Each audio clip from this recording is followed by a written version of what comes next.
Hello friends, and welcome to a weekly reading vlog. It is November 1st and I'm feeling a bit burnout from Halloween readathon yeah, just having a pretty epic reading month. In October I read like 26 books or something ridiculous. So yeah, I feel a bit burnout, and I haven't really read anything in like 2 days. Have I? Yeah, I haven't read anything in 2 days.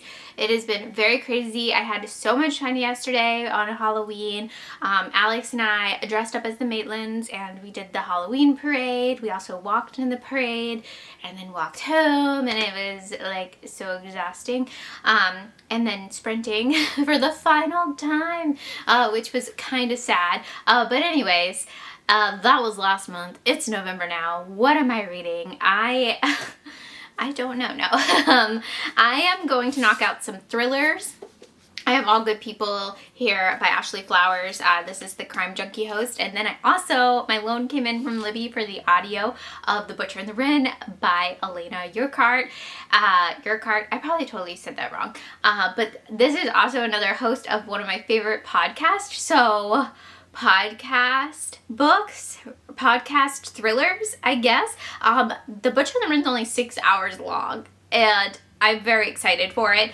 And yeah, this one's a little bit longer, and I have no idea what it's about. I have kind of an idea of Butcher and the Wren is about a medical examiner and a serial killer story, which I'm really intrigued about, but I have no idea what this one is about. It looks like it's about a farm.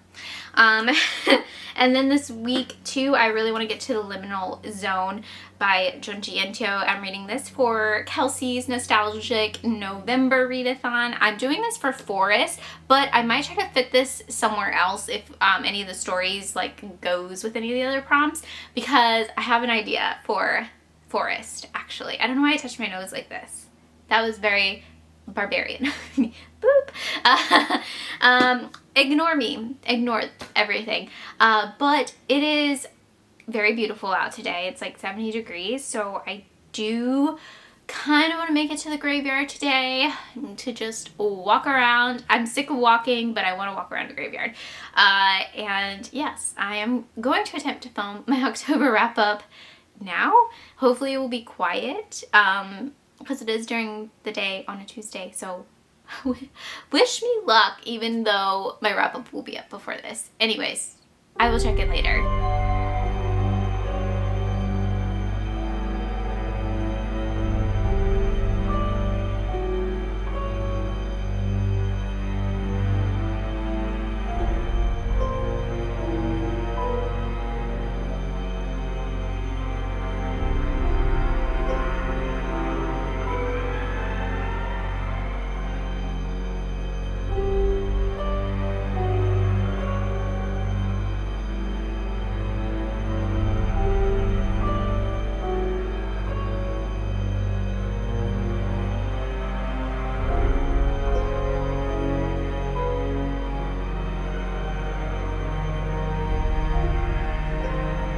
Okay, so before I do my check-in, I just wanted to show you guys these really cool stickers I got from my friend's Etsy shop. Aren't they so cute? These are vintage pumpkin stickers, and I love them. I love them all. And their shop is Charcoal and Thread, and I will link them in the description box down below. So I got these vintage pumpkin ones. Oh my gosh, this cat one is so cute. And I love them. I use these on everything. I stick them everywhere, but mostly in my journal. And I'm thinking of doing just a Halloween bullet journal next year. So those will come in handy. And then I also got like these gothic ones for my December spread to use. That one's not focusing. I don't know why. It's hard to see them focused, but they're really cool and pretty. They're very high quality, and they're just great. I love a good sticker. And more gothic ones that I got. I kind of went a little crazy. You know. Stickers are fun. But yeah, I thought I would just share these really cool stickers. I use them, yeah, in my journal a lot too. And just stick them wherever I feel like sticking them. All right. So it has been a full day since I checked in. I'm already failing at this vlog. I have been very busy. I've been working a ton, but Libby has saved my reading life. Oh my gosh, Libby has come through for me with a bunch of holds. I don't know why I just screamed that. I just screamed it. Holds. Anyways, I did finish the Butcher and the Wren by, oh gosh, Elena Urquhart. Why did I just blank on that name? And I really enjoyed this. It wasn't fantastic. It didn't blow my mind, but I enjoyed it. It's so fast-paced, so you get the POV of the serial killer and you get the POV of the medical examiner, and it was pretty predictable, I will say that, but I think Elena did a great job for her first novel. Very short, fast-paced, very dark. And her sense of humor comes through, her very dark sense of humor comes through in it, and I enjoyed those parts. I was like laughing out loud at horrific parts. But anyways, I enjoyed it, and it was set up for a sequel, so I'm very excited for this sequel of this one, and I think I'm leaning towards like a 3.5 star for it, and I'll round up on Goodreads. And I finished All Good People Here by Ashley Flowers. This one took a bit longer because it is a longer book in general. I think it's only like 50 pages longer or 80 pages longer, and I didn't have the audio for this one, unfortunately.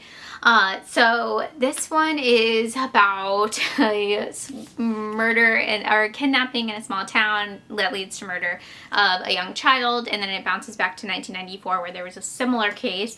This is very John Benny Ramsey, if you're familiar with that. That is the 1994 case in this. It's very similar to that. So much so it was a little off-putting for me. So yeah, and it was pretty repetitive. I kind of already guessed where it was going, and it was definitely 80 pages too long for me, honestly, so I think I'm leaning towards a 2 star for this one. And then I ended up listening to Wendy Webb's book, The Vanishing, on Scribd, and this was a super fast listen. This was like, oh gosh, I think like 3 hours or something at like 2.5 or 2.8, and I listened to it super like in a morning at work, because I'm a little slow right now at work, so I can like listen to audiobooks, thank goodness, still. And I didn't really like this one, honestly. This is my second Wendy Webb, and I think I prefer the Gargoyle one more, but I don't know, that might be a different Wendy Webb is what my friend Kim was saying, but I'm not sure. I have no idea. I just really like the cover for The Vanishing. This is about a woman who is kind of in a place of disgrace. You know, when you're in a place of disgrace, it happens. Her husband embezzled a bunch of money, and yeah, he ended up offing himself, and she's kind of left in this like weird limbo. And this guy comes up to her and he's like, hey, you should come live with my mom, take care of my mom, or keep her company. She's like a famous horror author, and she just needs somebody around in this giant mansion house. And yeah, that's pretty much all I can say about it without giving too much away. There's some spooky stuff happening in it, but the ending like really fell through for me. I was like, you gonna go that route? Okay. I did not like the ending at all, and it was also pretty boring, so I think I'm leaning towards a 2 star for this one as well. And I feel like I read a ridiculous amount in like 2 days, but here to save the day is middle grade books to save my reading. Libby came through for me on these loans, so I listened to these both 5-hour audiobooks, perfect, at like 2.8 8 speed or something. And I'll talk about Doll Bones first by Holly Black. This is more of a fantasy book, dark fantasy middle grade, but there is some very eerie moments in this. This is about 3 kids who, they play together all the time. And then one of the girls gets this doll, and the doll is like communicating to her through dreams and tells her that, hey, you have to find my dead body and put me to rest, because I'm actually made of some of my bones and stuff, and ashes are in this actual doll. So they send these kids go on this journey, and I think the real scary part of this book is not necessarily this very creepy doll that does move around by itself every now and then. It's the kids being out in the world by themselves just in general is very creepy. Like, them taking the bus to me is like scary because they're 12. So I was feeling for these kids in this, and this is left up for a sequel, or I think this is a series probably, so I definitely will continue this series. I thought it was very fun and cute, and had some really great imagery in it. Also, like, what a journey, just like taking public transportation for some reason was very interesting to me. So I think I'm leaning towards a 4-star for Doll Bones, and highly recommend checking out this middle grade. And then the last book in the Small Spaces series, Empty Smiles by Catherine Arden. I had to read this, like, I really wanted to read it immediately after Dark Waters, because Dark Waters was left off on such a cliffhanger, but I didn't have the time, and then I saw that my hold actually came through on Libby for this, and I was like, hello, I'm listening to you, and I did, and I loved it. It's absolutely amazing.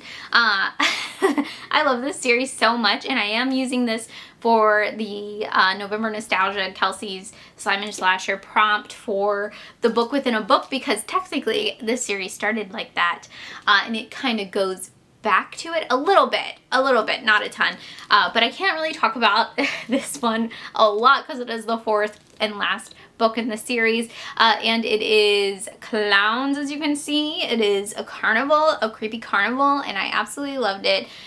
There is some doll action in it, actually. I have goosebumps talking about this right now. This series is magnificent. A magnificent middle grade spooky series. Cute, friendships. Oh, it's so great. I actually really like this one too, without giving too much away, because the parents actually get involved in it, and this cover is magnificent. And also, just to talk about Doll Bones too, I will use for the prompt for dolls instead of the Frozen Charlotte series or Charlotte Says series, because I cannot find those anywhere other than Scribd on ebook, and I have a tough time finishing those because I can't put them on my Kindle or haven't figured it out. But anyways, I'll be using this. So these are 2 prompts, and then the Vanishing I'm using as a prompt too for woman protagonist, woman author. So I knocked out 3 nostalgic November prompts with this. I'm so excited. And yeah, that was 4 books read in like 2 days while working full time. Yes, very exciting stuff. And I also made it to Spirit Halloween. Let me grab my stuff. Okay, so I didn't go too crazy because they actually didn't have my size and a bunch of stuff at Spirit left over, which I'm super bummed about, but I really wanted a Killer Clowns costume, and I was like, oh man, they didn't have my size. And my friend on Instagram was like, you should at least just get a mask. And I was like, why didn't I get a mask? I should have. That would have been terrifying. But anyways, I got this cute tote with buttons on it from Trick or Treat. It actually came with a shirt that I'll show you in a second. But I undid this immediately, so I'm thinking about switching it out for November. I think this would be a cute little November bag with a little Sam buttons on it. And I got some earrings. I think these are so cute. I like the melting skulls. I think are really cute. Melting heart skulls, you know, you gotta have them. If you guys are wondering, like, why did she go crazy at Spirit? Because they had their 50% off sale November 2nd. It's like their last day. So that's why I went crazy. And I actually went, before I went into work, I like scheduled it so it was there bright and early. But I got a Killer Clown shirt. They only had medium so it might be a little big, but hopefully it will shrink up a little. And yeah, they didn't have too much left of the Killer Clown stuff. I really wanted the gun, and they didn't have it. So that's something like maybe next year I'll use a coupon on or something. But yeah, I think it's pretty cool to get those. I love the colors. I just realized these colors are exactly almost identical to my Cat Dimension colors, which I'm glad I got this shirt and the Trick or Treat shirt because they didn't have any of their shirts left. And then I went to look up another Spirit when I left work yesterday and it was already closed. It was like closed until next year. So I'm glad I got what I got. I'm not gonna complain any. Let me grab the shirt. This is the Trick or Treat shirt. This one is a large, but this is a crop top shirt, so it doesn't really matter. I don't think if it's bigger. You know, it'd just be maybe a little awkward. But I've been eyeing this one for like 2 years, I feel like, and I finally got it. And the finale of this is my Sam hat baseball cap. Very cute. You get the little trick or treat here, and I think the lollipop is on it on the back. Yeah. So yeah, I'm very, very happy with my Spirit Halloween haul, even though I didn't get everything that I wanted. And there were people there literally like grabbing everything. Like, I was scared. I was scared of them.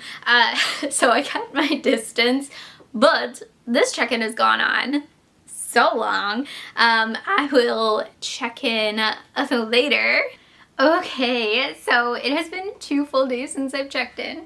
So bad, and I also totally forgot to talk about an author event I went to on Friday night.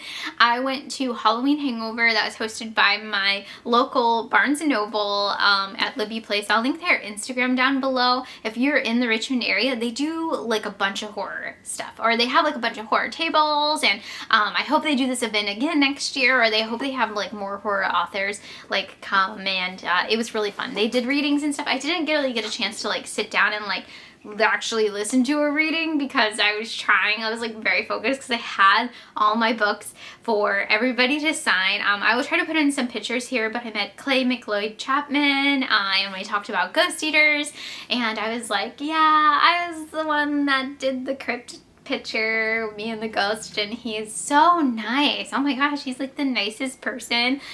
They all are extremely nice. I met my friend Brian McCauley, who wrote Curse the Reaper. This is his debut horror novel that I absolutely love and will recommend like forever now. And I met Michael J. Stedlinger and got his Anybody Home.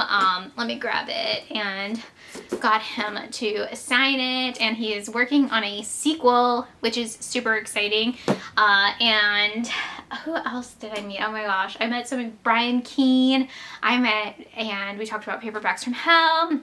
I did not bring up the dog thing in Dark Hollow, though. I really wanted to, but I didn't, because I just don't want to be that person, you know. Oh gosh, who else? Nate Cassidy, he signed my copy of Mary, and I might have given him a tough time about the song used in Mary and how it got stuck in my head, but I realized like that's what he was doing, and he was like, oh no, I'll go back and I'll redact it for you, and I was like, no, I'm like totally kidding, like it's not that big of a deal.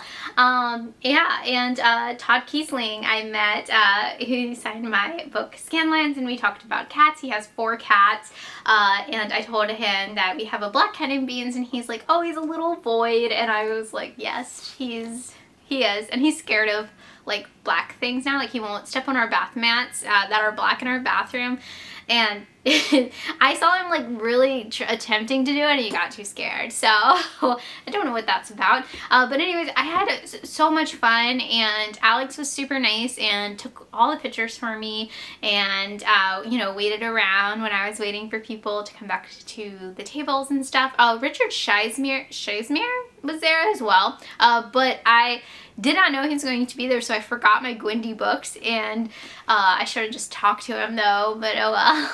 But there's a ton of authors there. There's 15 authors. I met some new authors and got their books. And yeah, thank you, Tiffany and James, for like doing that. That was so awesome. I met like a cool podcaster, horror book podcaster, who actually has a tattoo from Ghost Eaters. Okay, my camera died. I was just talking about this event. I met Chance, who does Tomes of Terror, I believe, terror and horror podcast. That was really fun to meet him, and yeah, it was so much fun. I've never been to one of those, so I was probably very, very awkward and didn't really know what to do and, other than, you know, tell people like how much I love their books and, you know, how much fun they are, and I'll always be talking about them.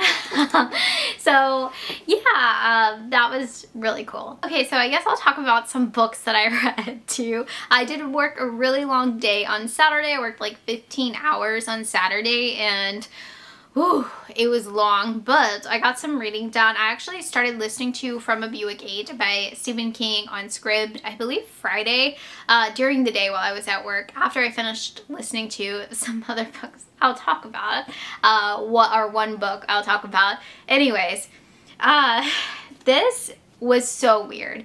I will say this is cosmic horror, but I don't know if it was executed well. It was kind of boring. It's done in a way where it's like told, like stories told, and The Fisherman did that too, but it did it like in a really gripping way. This was not so much. This is about a guy whose dad ends up dying, getting hit by a drunk driver, and he's a policeman in Pennsylvania. This also takes place in the same town Christine takes place, or the same area Christine takes place, and I thought that was funny because these are his two like cursed car books, and they're in the same area. Like, hello, meet cute From a Buick 8, Christine, have a baby. That's weird. Anyways, so they stumble upon this Buick, this police troop, and this Buick is very weird. First of all, there's like stuff does not fit where it should be. It's not really functioning as a car, and they're like, this is weird, let's put it like in this police storage or something.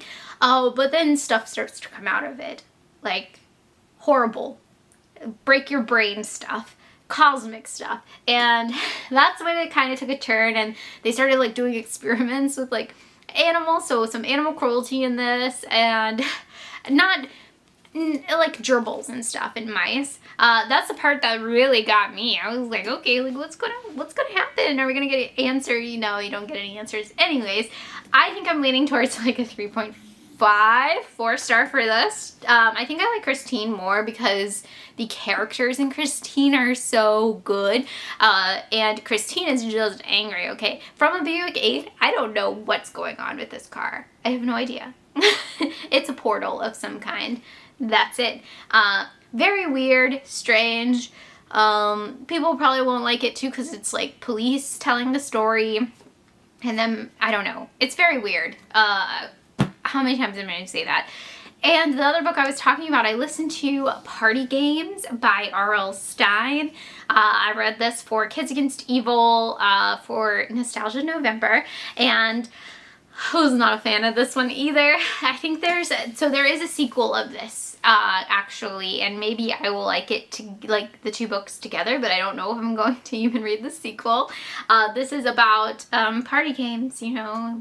This kid is kind of an a-hole, okay? He's this is a Fear Street book, by the way, so it's like the rich side of town kid has a party and he like pulls this prank. Actually, that happens like in the middle of the book. I probably just spoiled this book actually for you, so I'm sorry, because it's like 5 hours to listen to. It's very short. I think it's less than 5 hours, but anyways, I wasn't a fan of it. It did get very serious at the end, and then it kind of just ended with that cliffhanger, because I guess you're supposed to read book 2. I won't be reading book 2. I'm just going to count it. Maybe later on this month, if I get the urge to read it, I will. But I probably won't. And I feel like I've been talking forever. I just filmed 2 videos too, so I'm like, I have 1 day left in this vlog to make it a full week of November. I'm going for my first week of November kind of thing, vibe, vlog. and I'm gonna stop talking, and I'll come back when I read 2 more books. That's it. That's the trend. In one day, 2 books. Yes. Okay, so it's been a day since I checked in, but I'm ending this vlog, this week-long vlog. First week of November, I ended up finishing Rosemary's Baby by Ari Levin, and this is a scary book. This was a reread for me. I read it at the beginning of 2020, like physically, but the audiobook, Mia Farrow narrates it. So good.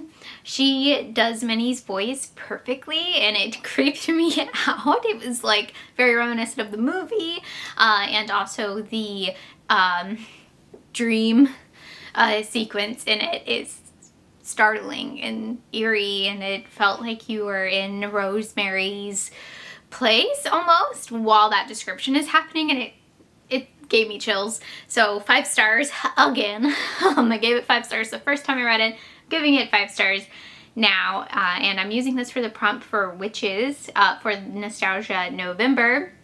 And I also finished another Nostalgia November book, Transfer, by Terry M. West. I read this on Kindle Unlimited, and it's only 100 pages, and it's about these 2 guys that work at like a video transfer store, where I guess they take physical media and like transfer make it digital. They make it digital. You know, I don't know if these places still exist, but I do know it's more present time. It might not be 2020s, but like maybe early 2000s, because they had like cell phones and like cell phone cameras and stuff. And yeah, very eerie. File shows up, and it's a very scary movie thing going on. And they cannot figure out where it's coming from, like who put it there. Is it a customer? They can't figure it out, but they're also trying to figure out like, oh, how'd they do that? Like a fact, like how did that happen? That looked so real, until when they realize it's a little too late, which was fun. This was a fun one, but it really didn't like wow me. So I'm thinking about giving it 3 stars. I did like the ending a lot. I love this type of trope in horror. It's one of my favorite things. I feel like I say that a lot, but I have a lot of favorite tropes in horror, but the ending is fun. Fun times. So I'm gonna end this vlog here, and I hope you guys had a great first week of November. Let me know what your favorite read was, or what book you got to read, and I hope you guys have a great day. Bye!